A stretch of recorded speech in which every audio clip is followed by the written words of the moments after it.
Good afternoon, Madam Witness. Welcome back. Madam Witness, for continuation of your testimony before this Commission of Inquiry into Local Government Councils are related matters, may I remind you that you are still on the oath before I hand you over to Madam Chair for us to proceed. Thank you. Thank you, Madam Chair. Over to you. Good afternoon, Ms. Njie. Good afternoon, Ma. You're welcome back. Thank you, Ma. Council, may proceed. You explain the reason why you follow that from working there.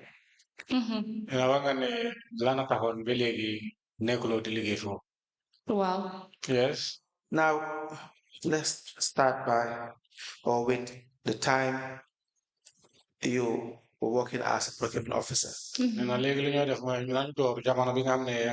As a procurement officer. Yes. How many of you were working in the procurement unit? Procurement unit In 2014. When we came in 2014, I'm a specialized procurement unit at BCC. There wasn't any specialized procurement officer at the BCC. Why? But when we came, then I'm kunjele from the cleansing service. They took someone or somebody from the cleansing service by the name Dauda Hafna. By the name Mr. Dauda Hafna. So when we came, then they know them on a training at the Management Development Institute. We are told that we will go to Management Development Institute for a training. After training, Then after that training, determine performance can more ahead of SPU. That is how they are going to determine through our experience who is going to head the office. The SPU. The SPU. Unit, right? Yes. Proceed. Yes. Now, did you finish this training? Then I finished your training,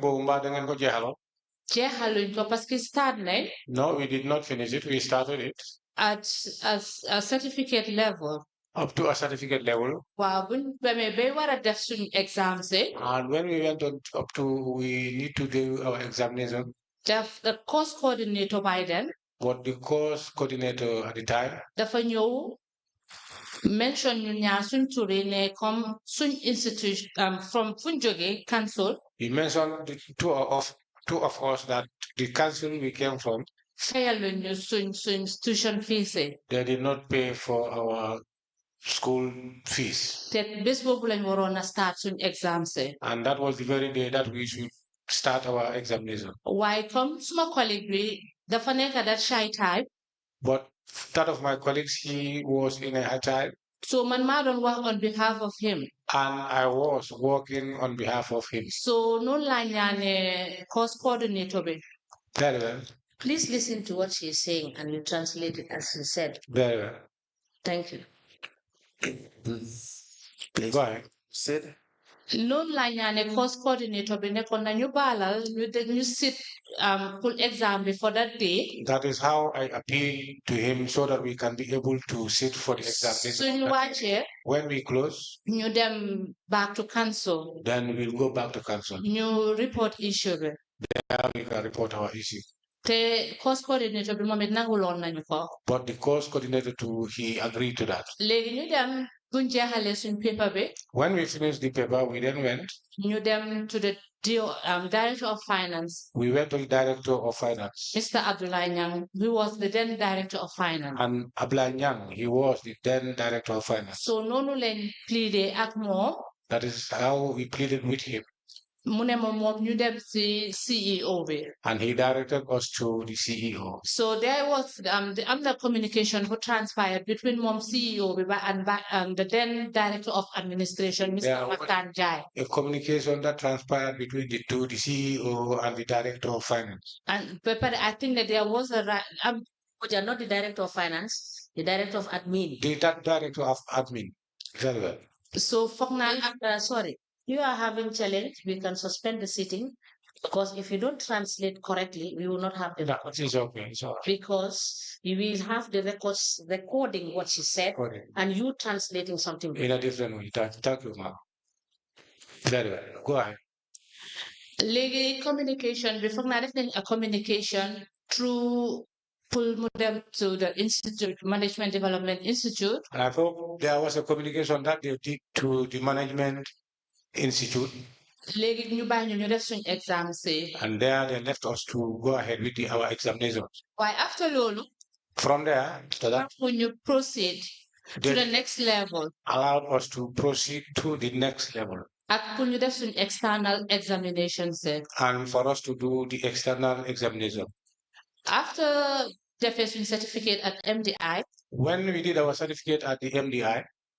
I think that ñun foofu dañu def ñu dormant nanguwuñ ñoo involved in any procurement activity. I think we were made dormant because we were not allowed to be involved in any procurement activities. Why man dama feel ne after gis naa Dawda. But for me, I feel that, but later I saw Dawda. Moom mu ngi doon def procurement. Dawda was doing procurement. Without man. Who is Dawda? Then I saw Dawda. Dawda Hafna, small colleague bi by Dawda Hafna is my colleague in Bali. Because moom dañ ko jëlee from the cleansing service. He was the one from the cleansing service. So he was engaged in procurement activities. Then I'm more engaged in procurement activities. Wow. Yes. And you were appointed you were the assistant procurement officer. Then I am assistant procurement officer. Why come the malako wahe previously? Then I am the assistant procurement officer. Why come the malako wahe previously? As I said earlier on. Suñ performance. Our performance. More wara outline can more warona head the procurement that unit. Really outline who should head the procurement office. Why ñoom defuñ woon loolu? But they did not do that. Between you and Dawda. Yeah. And I said that down. Suma digante Dawda. Yes. And you had better grades.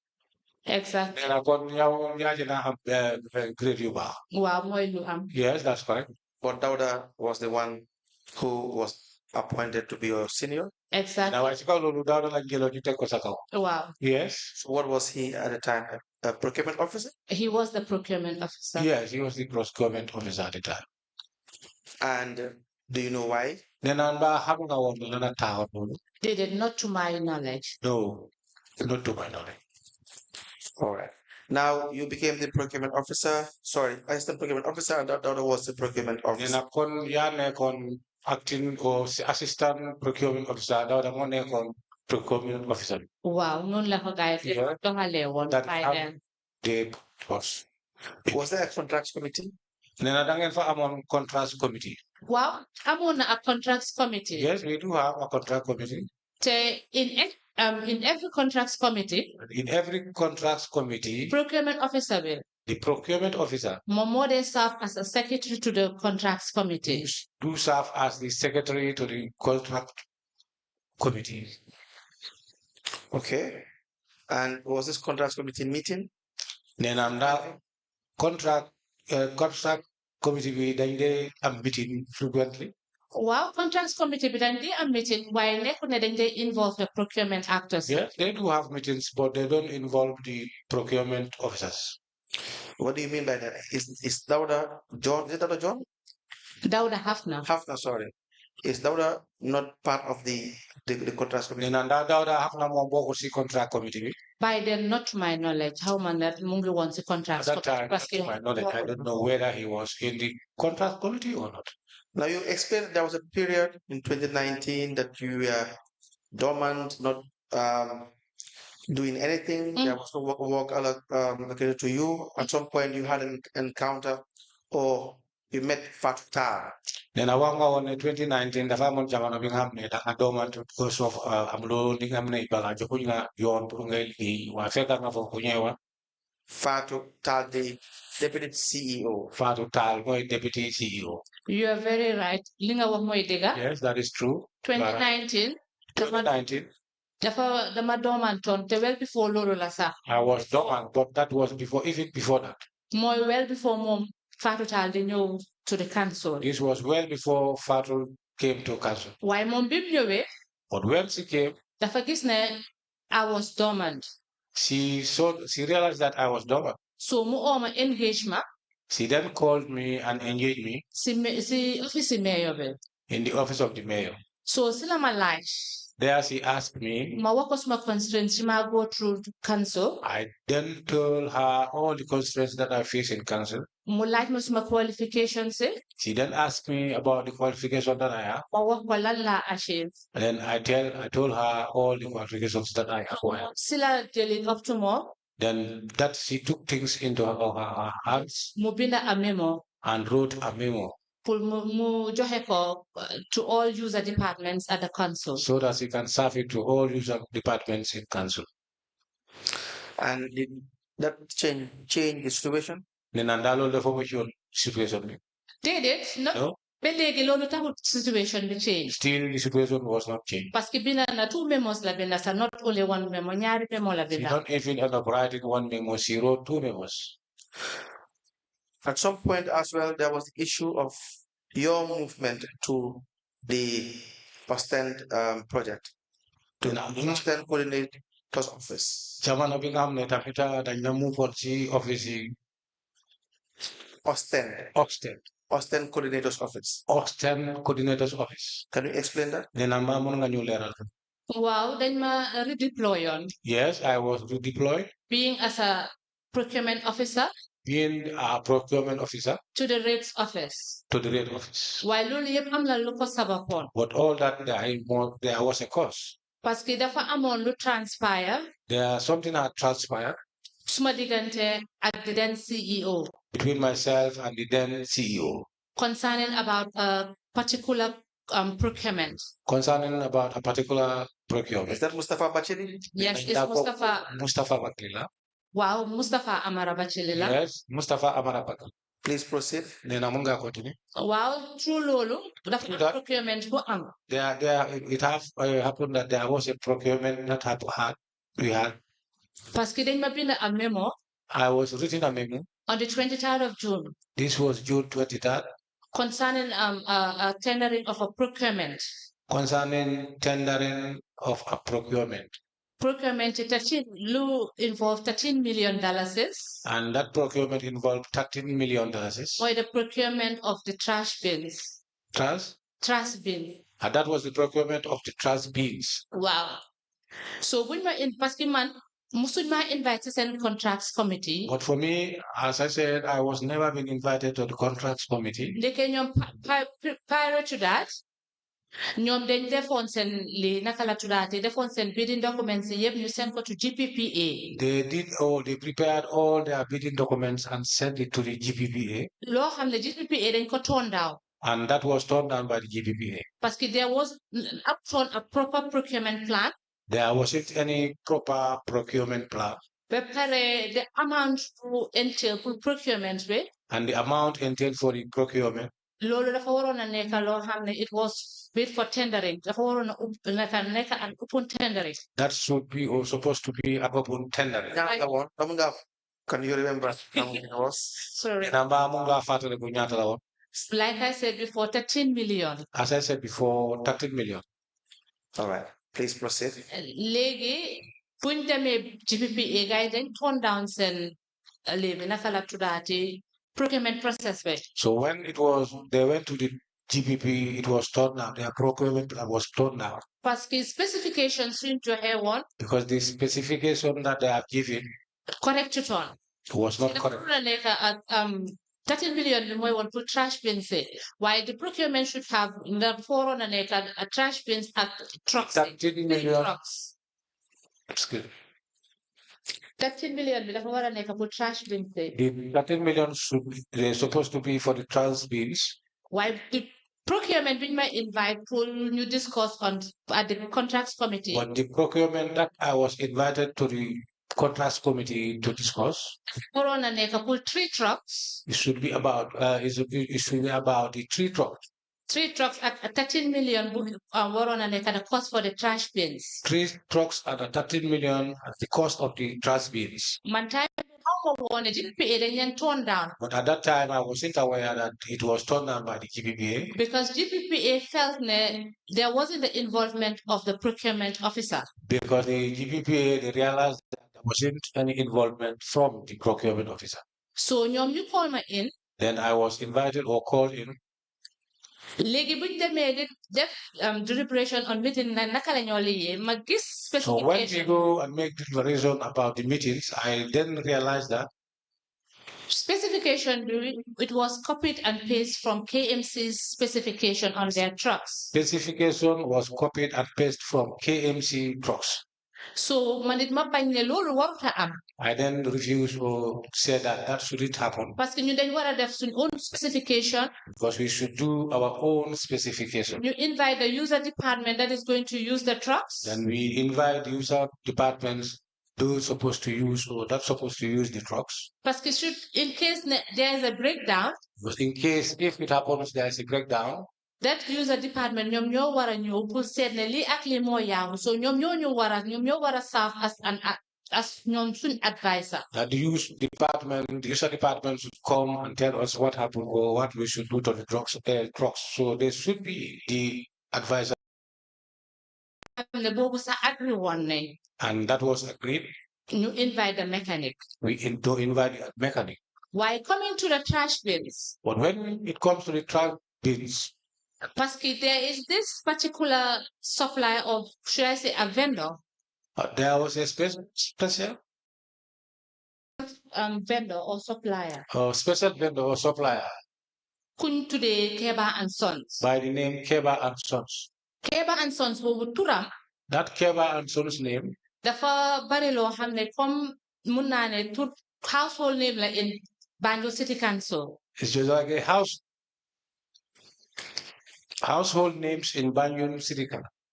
Parce que in every procurement transaction boo gis rek. Every procurement transaction that you come across, foog nga gis ne Keba and Sons. You see Keba and Sons. So buñ indee ne Keba and Sons lañ bëgg pour mu qualify for that procurement. When I was told or they said that Keba are the person they choose to be qualified for the procurement. Ma dellu ma bañaat ne loolu. Repeat the interpretation. Ms. Njie, please restate what you said so that we can get it. And you take it slowly so that we can interpret. Okay. Mane comme Keba and Sons. As I said, Keba and Sons. Comme tur boo xam ne la. It's a name that is. ñëpp a ko xam biir BCC. Everybody knew that name in the BCC. So that. léegi bañ ne Keba and Sons lañ bëgg a award contract bi. Now when they said they want to award the contract to Keba and Sons. Parce que man already am naa a clue. Because I've got a clue already. ne Keba and Sons boobu. That Keba and Sons. dafa bokk ak mayor bi. Is related to the mayor. te yow ku bokk ak mayor bi. And a relative of the mayor. You war ko award that contract.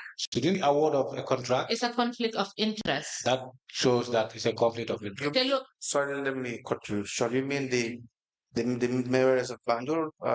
Yes.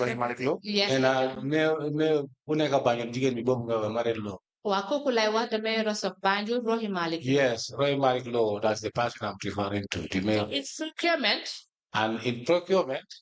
Conflict of interest. The conflict of interest. Waruta am waruloo am koo xam ne danga ko xam. Should not happen. You should not have somebody that you know. Wala sa mbokka. For a relative. Ngay ko jox award a contract. To be awarded a contract. So man it ma indi leen ma brought it to them.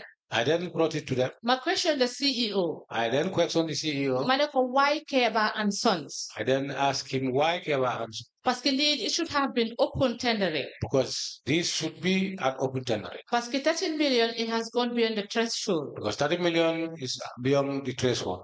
So ñu nekk foofu noonu am push and pull. There was a push and pull therein. So ñu ne nañ call off the meeting. Then we were told to call off the meeting. What did he tell you at the time? Then mom la waxon ci jamono. Parce que mom at that time. Oh, at that time. Miss Njie yaa ngi try to drag ñu duñu drag. She was saying that Miss Njie, you are trying to dragging us. Foog naa ne meeting bi. I think this meeting. ñu stop for as of now. Should be stopped now. Léegi eventually bu ñu wàccee léegi. And eventually when we close from work. Ma ñibbi ba kër. I went home.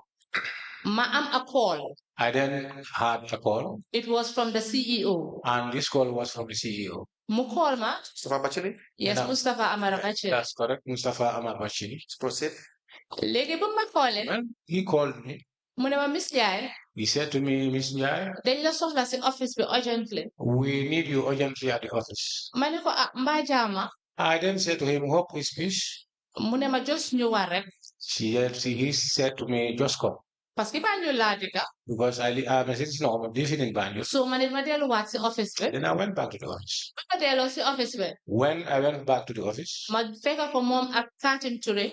I find Director of Planning. him with Katim Touré, the director of planning. Ñu ngi toog. They were sitting. Noonu la ma Katim ne ma you can have a seat. Then Katim told me to have a seat. Noonu laa toogee. And so I seated.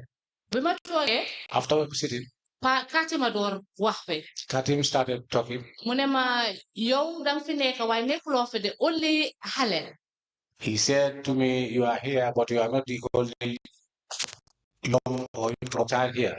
Te gënuloo fee jaaga ñu fi nekk yëpp. And I think you are not above, or your education is not above the people you find here. Waaye foog naa ne tam.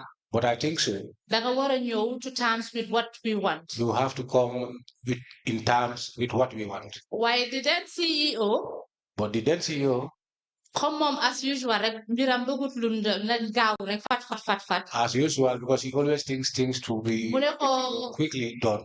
Mu ne ko boy dama bëgg nga wax kii lii dëgga. He then said to him, boy, I want you to tell him what is the truth. By the time boobu yëpp maa ngi leen a jox an listening ear. I was listening to him. Léegi Katim mu ne ma. Then Katim said to me, upon all the lot ñu nekk BCC. All the lot that in the council BCC here. Mayoress be single-handedly picked you. The mayoress single-handedly picked you. Pour nga ànda moom dem Turkey. For you to accompany with her to go for. Time boobu mënatuma leen na bàyyi pour ñu. Nga ànda moom. Pour ma ànda moom dem Turkey. Okay, for me to accompany her to Turkey. Wow. Léegi ma leen mënatuma leen na jox the chance pour ñu continuer seen wax bi. And then that time I said I decided that I would not give them more chance for them to go ahead with their talking. Parce que man fu ma xam ne de moom ñoom all mënuma leen na comme Mr. Touré or Mr. Bachelet ku nekk dama laa wax ne la Uncle Katim. Because both of them, the CEO at Katim, I always call them not by the name but Uncle Katim. Ma ne ko Uncle Katim. I said to him, Uncle Katim, dama bëgg nga laajal ma mayoress bi. I want you to ask the mayoress ndax xam naa fu mu dëkka. whether she know where I live. No, ndax xam naa fu mu dëkka. Do I know where she lives? Whether I knew where she live. Yes. Ne ko laajal ma ko ndax xam naa fu mu dëkka. I then told him that ask her whether I know where she live. Wala mus naa koo ñaan any favor ne ko defaral ma lii. Whether I have ever pleaded to him for a favor for her to do something for me. Wala mus concerning about tukki bi nga wax ndax mus naa dugg office am ne ko yóbbu ma ma tukki. Or the journey you are talking about, whether I have gone to her office and said, please help me to travel. Parce que man suma tukki ak mayoress bi. Because my travel with mayoress. Information bi awma any channel loo xam ne wax naa ko taxaw naa ko ak man ma mayoress bi. The information, we have no channel that it have never happened for me to stand or discuss with her about journeys or traveling. Everything came through Fatou Tall. Everything came through Fatou Tall. Parce que Fatou Tall moo ma oot by then maa ngi woon suma office. Because it was telephone. Fatou Tall who called me while I was in the office. Mu ne ma ñëwal fekk ma office mayor léegi nii. She then said to me, come and meet me at mayor's office right now. Te bu ma fa demee. When I went there, maa ngi ko fekk mu ngi toog ak Aïssatou Njie. I found her sitting there with Aïssatou Njie. I think she was the referrals coordinator also. I think she was the referrals coordinator. Parce que man maa moo ma waroon a ànd to that trip ak mayoress bi. Because myself and her and the mayoress traveled together in that trip. Noonu la ma fàttal ne ma ndax sa passport bi is still valid. Then Fatou asked me whether my passport is still valid. Ma ne ko déedéet suma passport bi expired. I said to her, no, my passport is already expired. But jokingly, mu wax ma ne ma xam nga yow lii laa dee wax si sa ñàkk seri doo dee take jël things seriously. But jokingly, she said to me that this is what I normally tell you because you never take things seriously. So Aïssatou Njie tam moom it the same thing mu ne ma tey duñ la wax the good news fekk Fatal tam feyu ma. Mu ne Aïssatou Njie moo ne Fatal ne ko fekk feyu leen ma buñ ko wax the good news. Okay, I said to she then said to me, Fatal, pay for me. I have a good news for you. Fatal ne ko déedéet kii Listen again. I said to Njie, mo ko wax ne ko kii fokk mu fay ñu. Okay. She said, I said, yes, I should pay for them. Man maa ngi leen war a fay. Man maa ngi war a fay. I know I should pay for them. Why, that was a joke. I know that was a joke. Right. Léegi fatal ne ko déedéet mu ne ma mayor moo ko call. Then Fatu then said to her, no, she was called by the mayor. Ne pour man ma ànd ak moom dafa am a trip to Turkey. So that I can accompany her because she got a trip to Turkey. Pour ma act as a personal assistant. For me to be there as her personal assistant. Loolu yëpp weesu. All that. Ma ne Katim ne ko soo leen ma wax lii.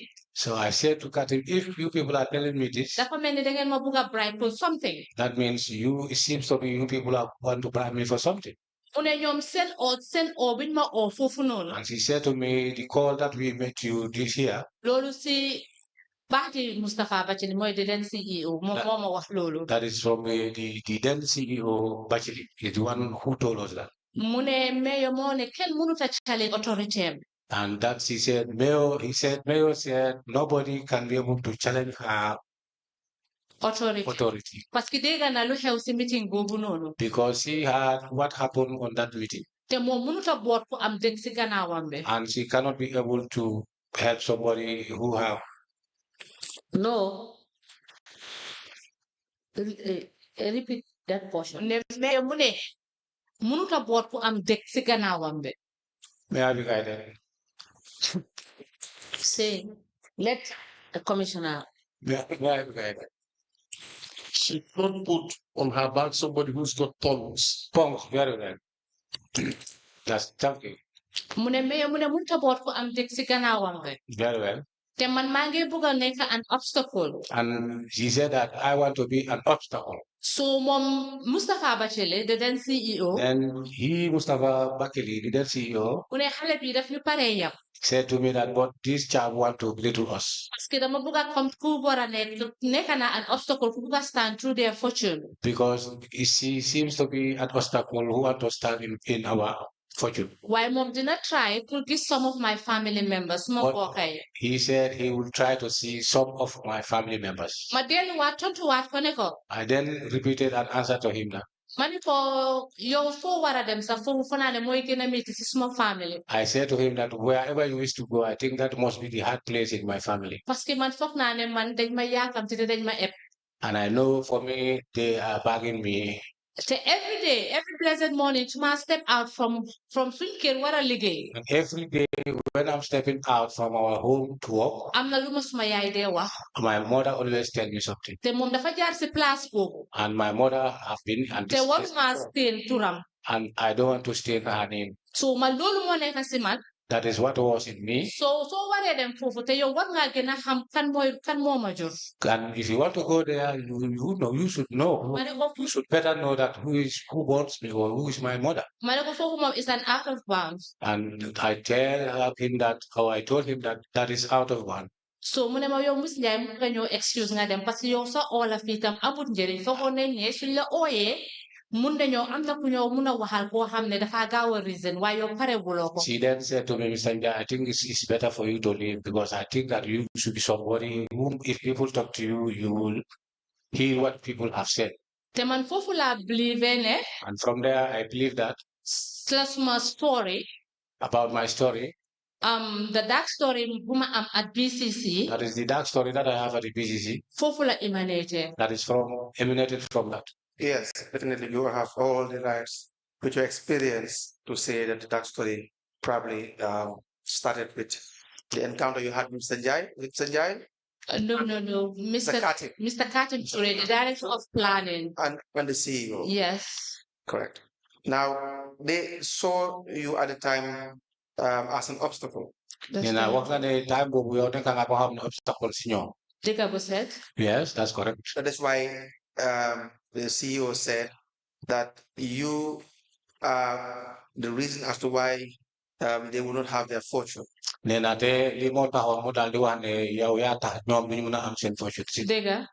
that's right. And by that statement, what did you understand? Understand what I understand is that award contract bi to Keba and Sons. The first thing is to award the contract to Keba and Sons. Entail. It entails something. But man, I'm the day. For me to there is a way they think of me or they handle me. No, that's not what she meant. Yeah, Listen to it again. Come Come okay, because I know they have said something about me. No. It's not correct. Somebody told me something before. Very well. That somebody told me something. I was informed of something before. Yes, come 30 million for that particular procurement. That 30 million that was proposed for. That was for the procurement. For the procurement. There is a share for you. Everybody got a share there. That is what I realized. And so they only came back to you at the time because they got rejected. Exactly, you are right. Exactly, that's correct. Because rejection bidding that bid that it was that which was rejected. CEO the CEO. He called me. Could you prepare a procurement plan? To prepare a procurement plan. Not me, man can solely pull my defo. Not me solely to prepare it. Why the on with the help of the then acting director of internal audit? What I'll do it in the help of the then internal auditor. And the then acting finance manager Ibu Drame. And the then acting finance manager Ibu Drame. We sat on a Saturday. Pull you that procurement plan, parce que dafa create a honorarium pull that pull you prepare that procurement plan. We were told to prepare it. It falls on a Saturday, and we were prepared, or we were ready to be given a honorarium. Why, based on expertise on procurement? But based on the experience or expertise I have in the procurement. You have majority my inputs with the then director of internal audit. I then give my inputs to the then director of audit. You definitely work or pass. We did all we need to do already, and we are ready to pass it. Mom, they them at the then finance manager Ibu Drame. He then went and discussed with the then finance manager Ibu Drame. They could have on their own. And while instead they did it for their own. Without new ham. Without our consent or knowledge. Then a time la talk. One time I was sitting. You sent me an email that was copied to me. And they sent me an email that was copied to me. And it was from GPPA. And this email was from the GPPA. So, an email when that email was written to me. No. Email be mom copy that the CEO. Oh, the email was sent or written to the CEO. Why didn't you copy? But I was copied very well. Email. When he saw the email, he told me I'm not limited because GPPA didn't go on the frustration. It was done outside the SPU. He thought that I have done something because the GPPA they saw him that it was out of the procurement plan was done outside the SPU. Outside procurement. Okay, it was done outside the procurement plan. So I think the GPPA didn't send a warning.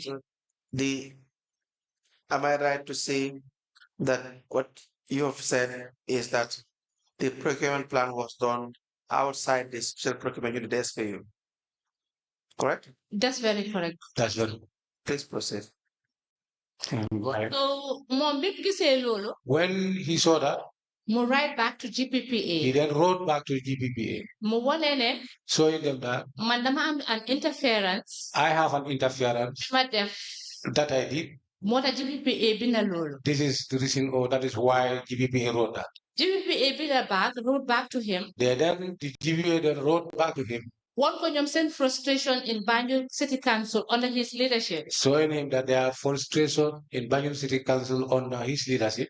With compliance, I mean they have compliance. They are other compliance, they don't have compliance. So no more innocent correspondence began from back and forth between me and him. That is how our correspondence started between myself and him back and forth. Do you have this correspondence? Yes, I have the correspondence with Yes, me. I do. Can we please see? And I'm mun gis.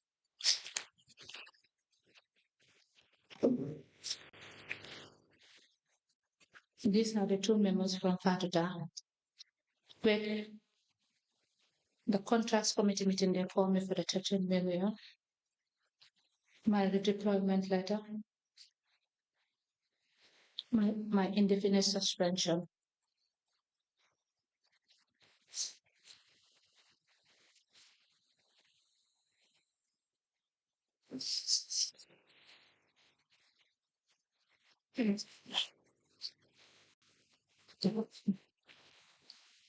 Council, should I give you all the correspondence or bit by bit?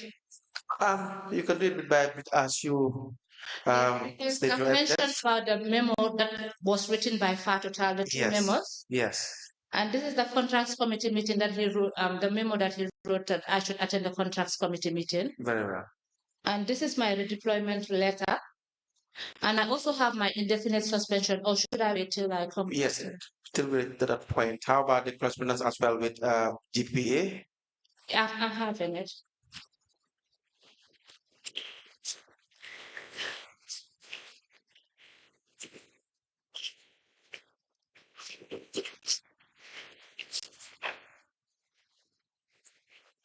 That's it.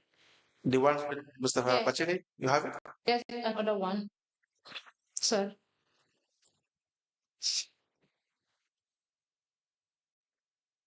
With the compliance and performance audit report. Yes, that's this for now.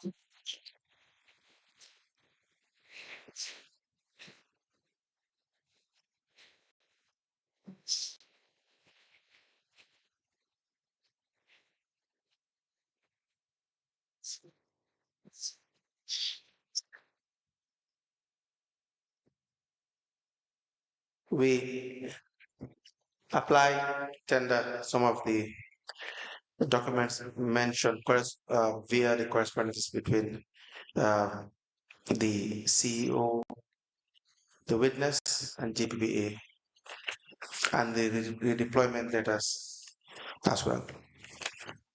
The first is a memo dated the 8th of November 2019, addressed to all employees of BCC from Faftal, Deputy CEO. The subject is procurement.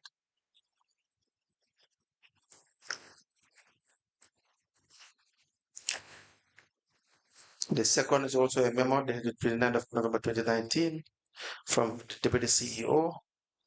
The subject payments to vendors.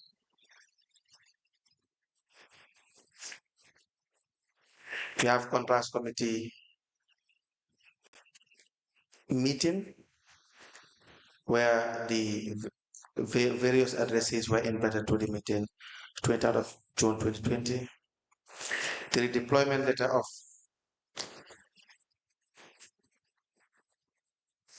yes, we will reach the stage where you were redeployed from the procurement unit to the rates unit.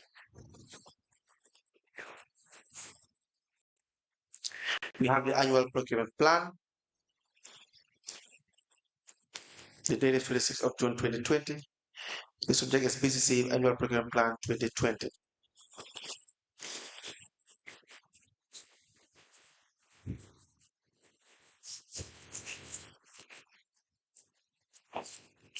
We have a response from GPPA addressed to the Chief Executive Officer on the 7th of July 2020. The subject is BCC Annual Program Plan 2020.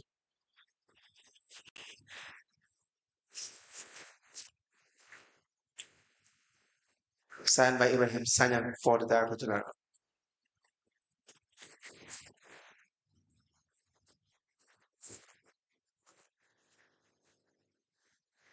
We have an annual procurement plan for 2020, signed by Njie, Procurement Officer BCC.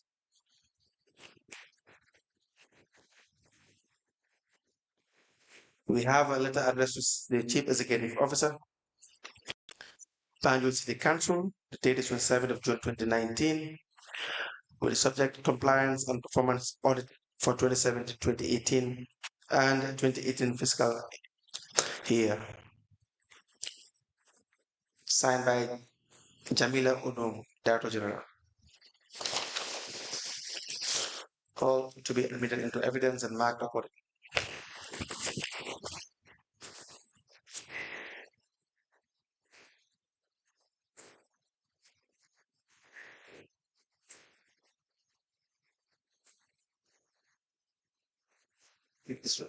Yes, these are original copies of Astamania.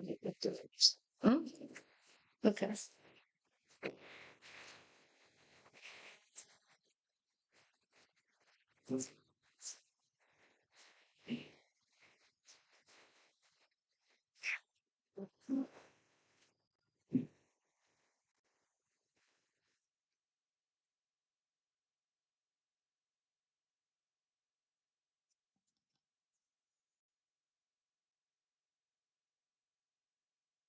Thank you.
A memo dated the 8th of November 2019, addressed to all employees of VCC from Fatutal Deputy CEO, and the subject is procurement. A memo dated 29th of November 2019, the memo is addressed to employees of VCC and it emanated from Fatutal Deputy CEO, and the subject is payments to vendors. A letter dated the 23rd of June 2020 with reference 16/BCC/50/ Volume 1. It is addressed to the CEO, Deputy Mayor, Councillor, Acting Director of Admin, Acting Director of Finance, Acting Director of Audit, Municipal Engineer, and Acting Procurement Officer. And the names are there. The letter has the subject contract committee meeting. It is signed by the CEO and it is copied to the Lord Mayor BCC, and a file copy is maintained. A letter dated 26th of June 2020 with reference 53/BCC/9/ Volume 2. It is addressed to the Director General GPPA and it has subject read BCC Annual Procurement Plan 2020. It is signed by the CEO, copied to the Lord Mayor, Acting Director of Finance, Acting Procurement Officer, and a file copy is maintained.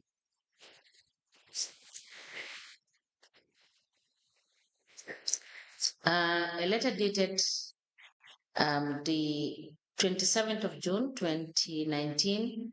It is from the Procurement Office. It has reference GPPA/BCC/CPA/105. It is addressed to the Chief Executive Officer. It has the subject compliance and performance audit for 2017-2018 and 2018 fiscal year. It is signed by Jamila Odom for Director General, and a file copy is maintained. A letter dated the 1st of July 2020. it is addressed to the CEO by the City Council. It has subject read BCC Annual Procurement Plan 2020. It is signed by Njie, Acting Procurement Officer, BCC. It is copied to the Lord Mayor and the Acting Director of Finance, Director General GPPA, Permanent Secretary, Ministry of Local Government and Lands, Chairman, Establishment Committee, Local Government Service Commission. A letter dated the 7th of July 2020 from the GPPA. It has reference GPPA stroke BCC stroke APP stroke 99 in brackets IS. It has the subject BCC Annual Procurement Plan 2020.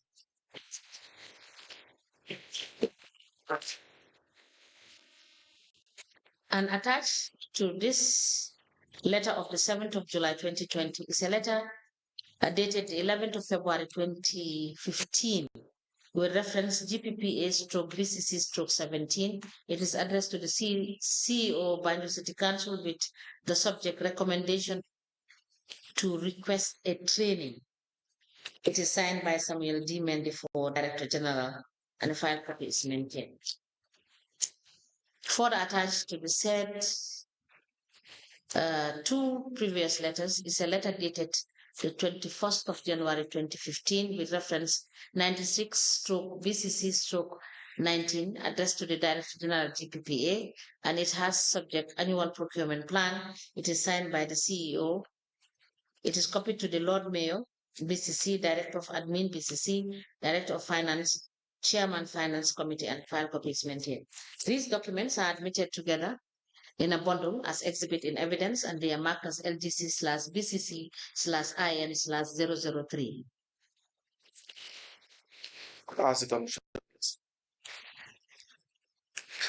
Now, you did not agree to do what they wanted you to do.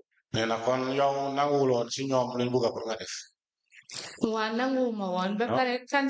disagree. And after these are original copies. Can I have a copy of it, please? So,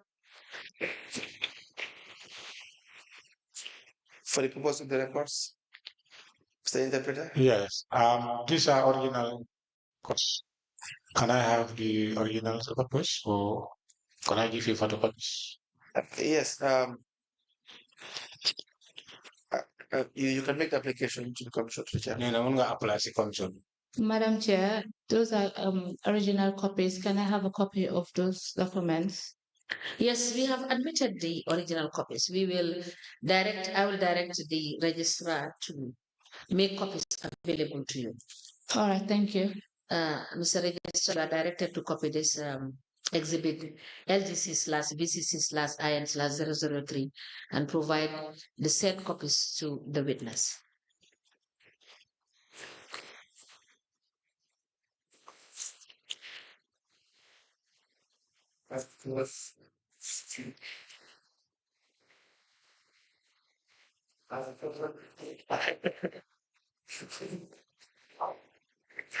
Yes.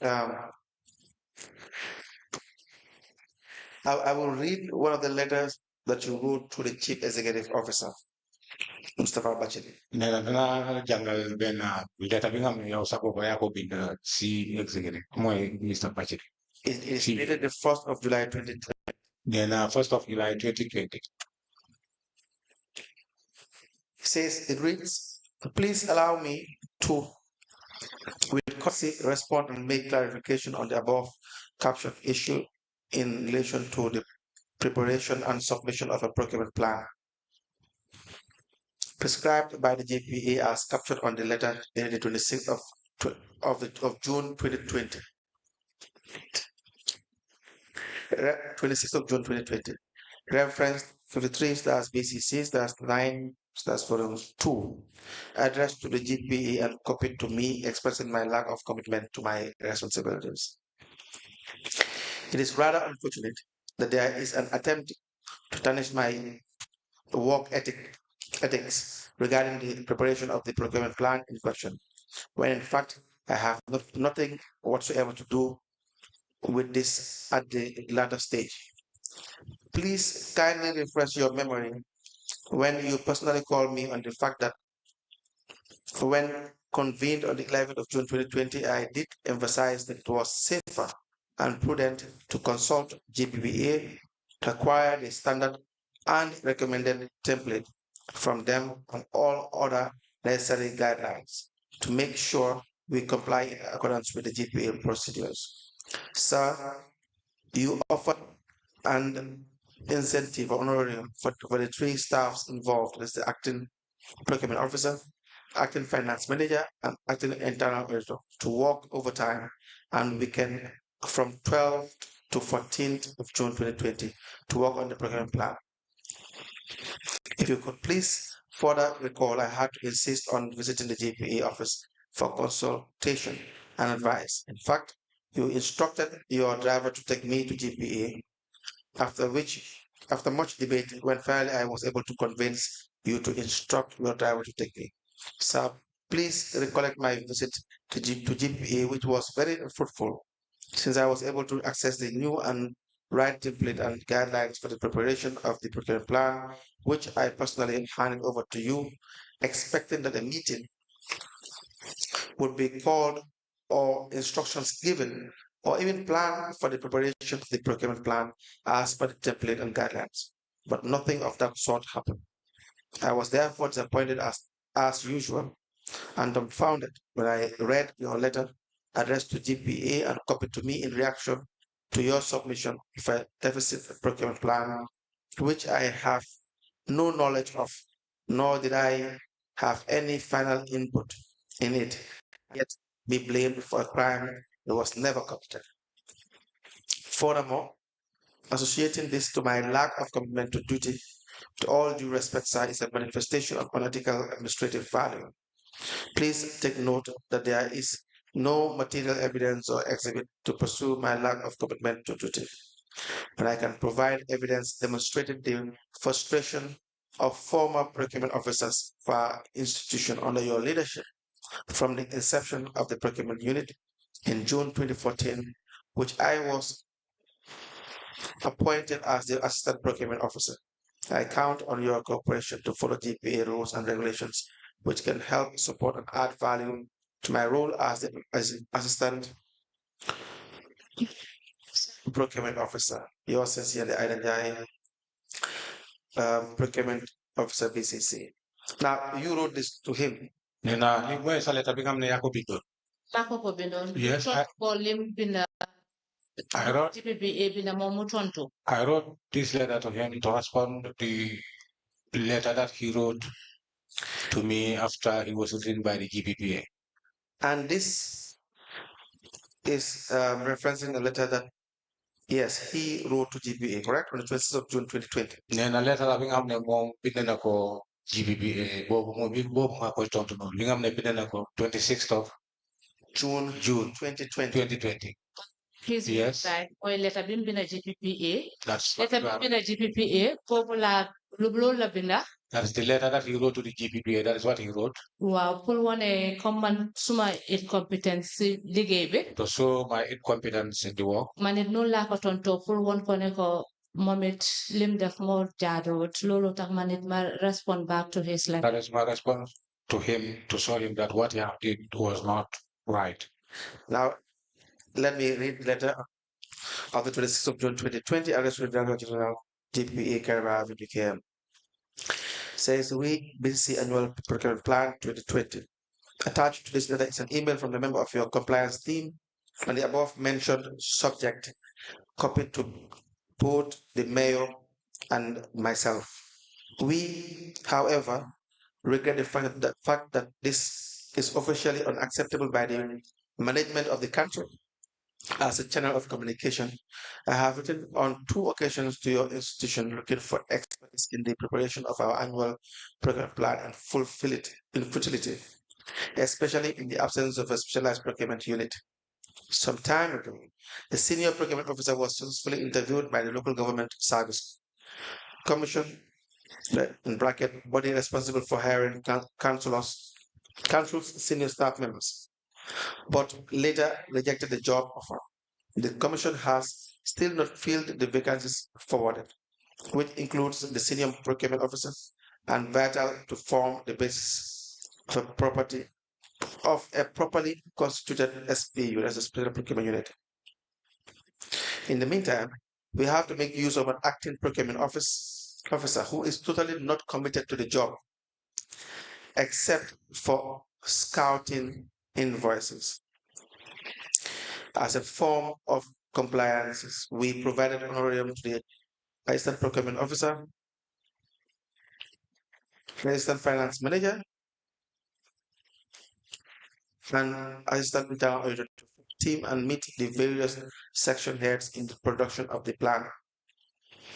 To say that we are grossly violating the regular 22, I believe it's rule maybe, but it is the regular 22 through hearsay. Also, having given the above narrative is really unfair on us. I count on your usual support and understanding. Yours faithfully, the Chief Executive Officer, Mustafa Bache.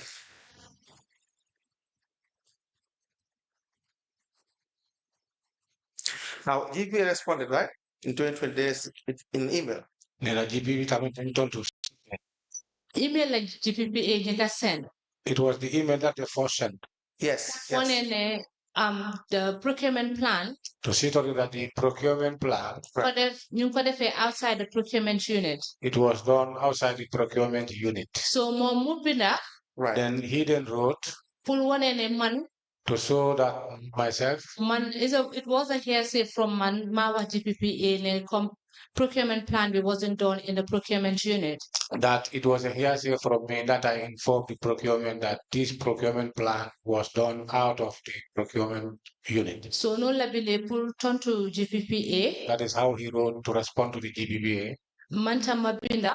Then I wrote. Parce que they've copied Siman. Because she copied a letter to me, so I ma respond. I think the man can respond before GPPA or GPPA can then respond to. Not so much. I responded before the GPPA. Why GPPA can respond? They responded. Do you want come more? Showing him that he himself. Mobit nyaka the management nyaka compliant since mob inception bimneke BCC. In lack of compliance since the inception, he started at the BCC. Since the inception. You're right. So the letter via email from GPA was dated the 25th of June 2020. GPPA sent email the 25th of June 2020. It reads, "Good day. GPA acknowledges receipt of your annual procurement plan for 2020 from your submitted procurement plan. It was obvious that the said plan was not prepared by your procurement officer or SPU. This practice is a gross violation of the Public Procurement Regulations, 2020 paragraph P, subparagraph T. Subsequently, you are advised to desist from the practice and ensure that the procurement officer, SPU, undertake all procurement functions as enshrined in Regulations 22. Now, when he responded, BCC further responded. The last that I will read, it reads on the 7th of July 2020. Address with Chief Executive Officer, that's from BCC Annual Procurement Plan 2020.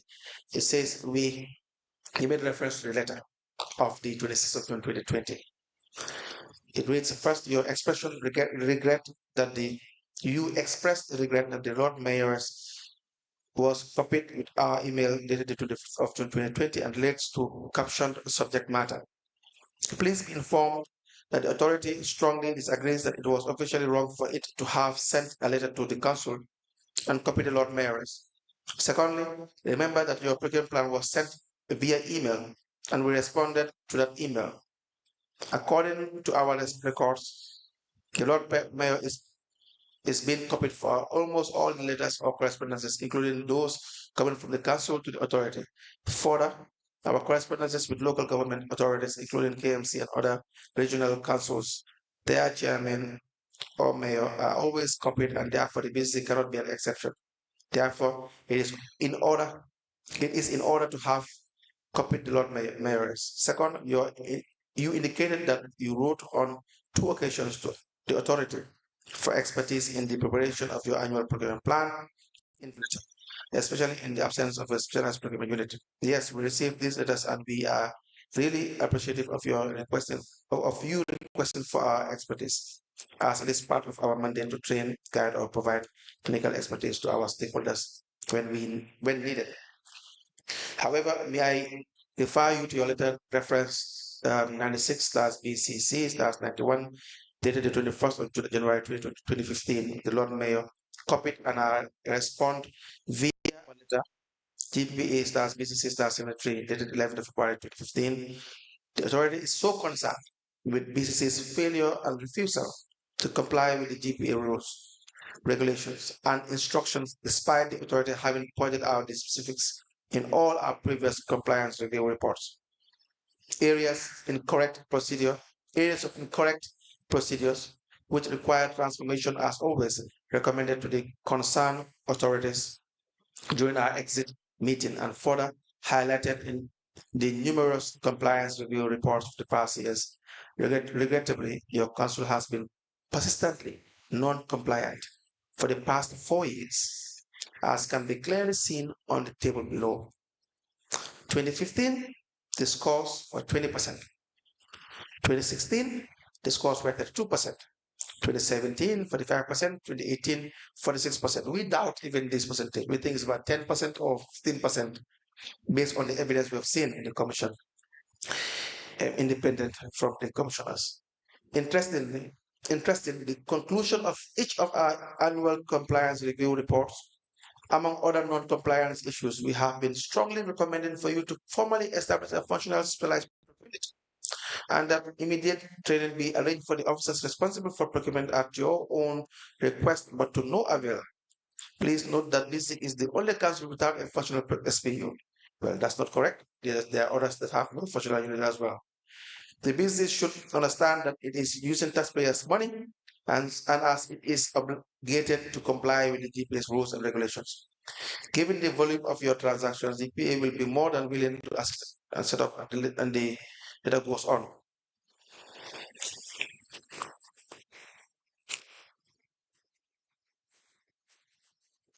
Yes. So this is the letter that you are referring to, correct? It is clearly stated by GPPA that under Mr. Bachili's administration as the CEO, Mr. Bachili CEO, under his administration as CEO, as a CEO, and the mayor Rahim Malik Law as the mayor Rahim Malik Law, they were persistently disregarding procurement rules and regulations. Procurement law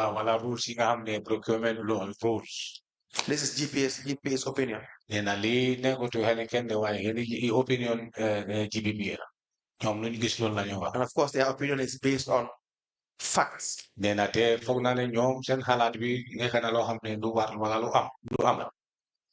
You have also mirrored the same fact. The fact that you as an assistant procurement officer, assistant procurement officer, you have clearly explained that they were not following procurement regulations.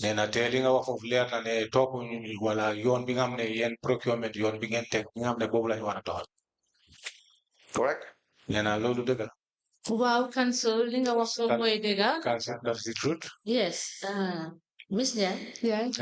it's a convenient point. We are stopping here. Continue your evidence tomorrow morning. Thank you, ma'am. Thank you.